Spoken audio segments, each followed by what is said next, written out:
Okay, so I finally decided to get around to doing my third concert ticket video, and this one is all Joan Jett.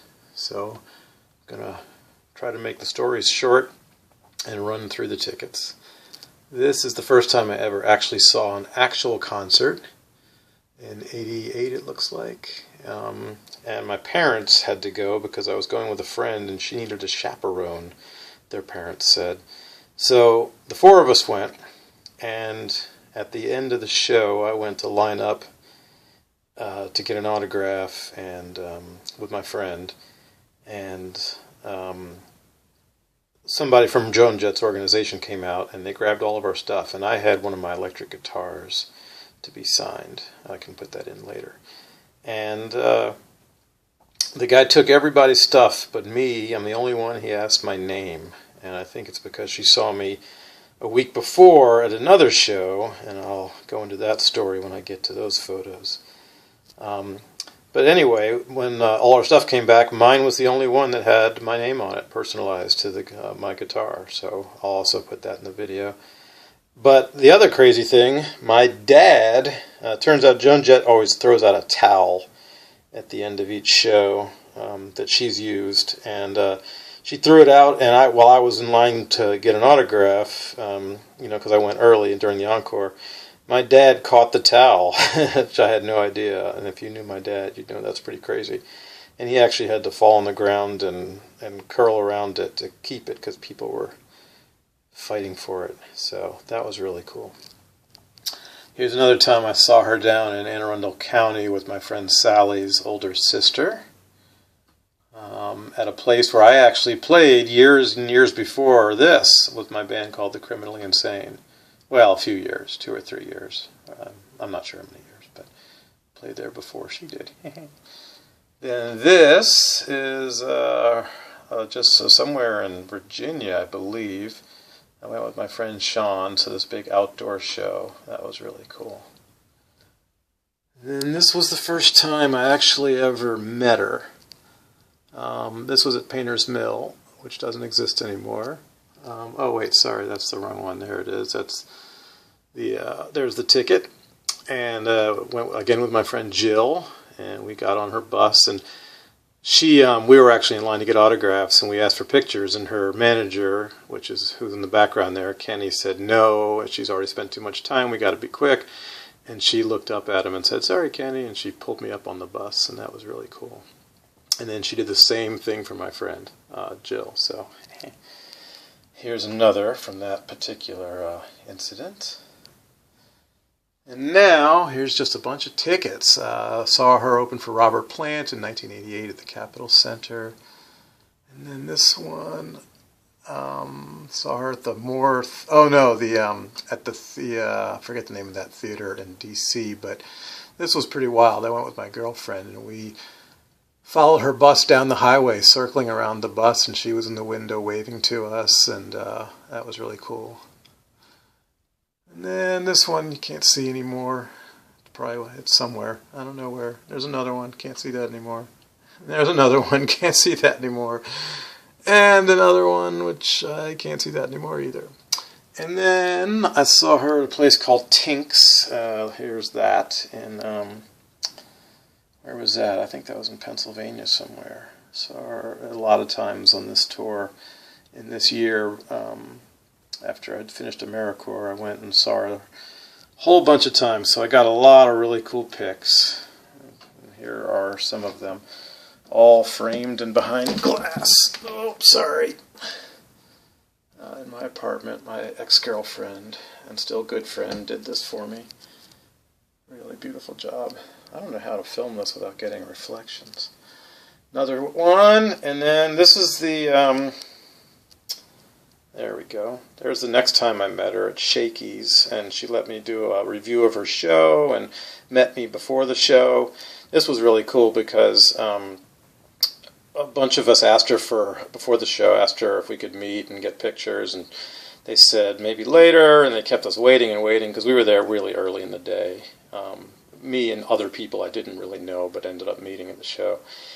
And then at one point, some guy came in the side door. We were sitting by the stage on the floor, and he said, "Are you the one that wanted to pic with Joan?" And I said, "Yeah." And he said, "Well, now's the time." And I followed him out the side door into the alley, and she drove up in the car. She was in the back seat, but they drove her up, and she got out and came around and put her arm around me and said, "Hey, how's it going?" And, she remembered that she had met me before. And I lied. I said that this time on the bus was the first time I met her. That was the second time I met her, which I'll talk about that in a minute, the first time that I met her. So she remembered me. She's remembered me pretty much every time I've met her, which I think has been 5 times so far. So anyway, this is that's the wall of Joan in my apartment now. A lot different than when I was a kid, where every wall was covered with posters and stuff. Because I was really, really, really, really into her. And we have the same birthday, and I was flipped when I heard that, when I found that out, that we had the same birthday. Okay, so this still is not the first time I ever met her. It's the first time I saw her at Hammerjacks in Baltimore. I was too young to get in the show. I had cut the day at school to go buy her new album, which came out that day, Up Your Alley. And I went and hung out around outside of Hammerjacks with my leather jacket and my silly top hat and my guitar hung across my my body, and waited out back. And every now and then, I waited out front too, and every now and then when somebody got kicked out, I'd get a little glimpse of what happened inside. And there she is, coming out, and she walked straight right up to me, pretty close. I was taking pictures like a goof, and there's Kenny again, and she gave me this fantastic, beautiful smile. It's not in that picture, but it did happen.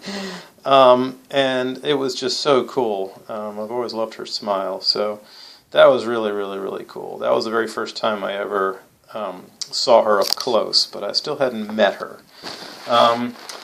And then after this show that I showed you up on the board up there, this is a picture from it, I went and took a bus to a show in Waterbury, Connecticut, which I did not even know if she would actually be playing, but I heard she was, so I said, the hell with it, I'm going to go.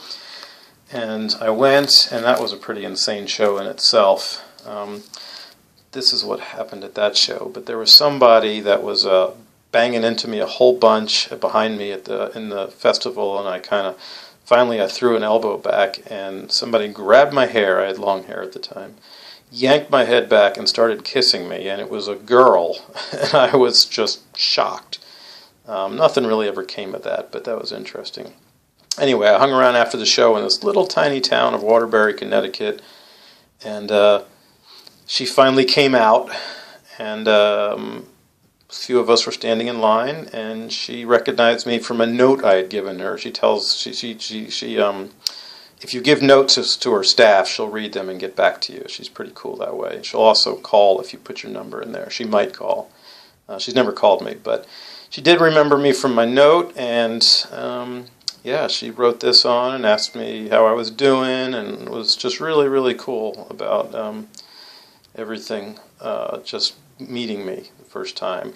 And then I told her that we had the same birthday, and the next day, then I hung around this town. I got swept up with some people that were older than me. I was pretty young. I don't know how old I was at this time, but I was not of age to get into a bar. I was 17 or 18. And they dragged me around town to their place, and then they went to this bar and kind of just left me. And there was this 1 or 2 young women there that were nice, and they took me to the bus station where I slept on the street or on the curb until in front of the bus station until it opened up and the morning bus came, and I came back home. And that was on a Friday night. And on Saturday, back at home, there was some national broadcast about her, and there was an interview, and somebody mentioned that they were calling in to wish happy birthday, and because theirs was the same as hers and it was coming up soon, and she said, "Oh, cool, I met a guy last night whose birthday was the same as mine." So she mentioned me on the radio, so that was really cool.